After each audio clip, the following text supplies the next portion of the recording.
how you can edit your PDF file on your PC. So this video is going to about how you can easily edit anything, add or remove anything from your PDF file and save it as another PDF.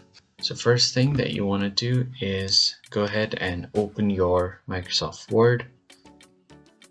I'm just going to search for Word right here. And once your Word is open, if you have a full screen Word, you just want to make it smaller so that your PDF file is visible right here. So what this will do is if you drag and drop it on this blank document, it will automatically convert this PDF. So as you can see, I have this PDF right here.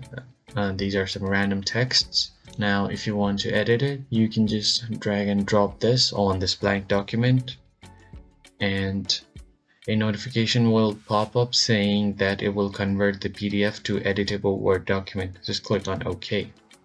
Alright, so once your Word is open, what you want to do is edit your document. So let's say if I just want to remove these last 3 paragraphs, and I'm just going to remove them. You can even add your pictures or edit your file accordingly. And once you do that, you can just click on go to files, click on save as, and from here, after you've made these edits, you can browse, and then I'm just gonna choose my desktop to save. So I'm just going to select my desktop right here, and once you select your destination, just rename the file. So I'm just going to add another extra letter so the words don't repeat. And then this is an important step. So what you have to do is you can save it as a Word document, but if you want to save it as a PDF, just save the file type as PDF and click on save.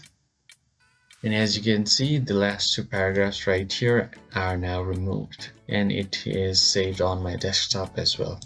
And that's how you can edit a Word document or a PDF document using Microsoft Word. If you found the video helpful, hit the like button and subscribe to the channel. I will see you on the next one.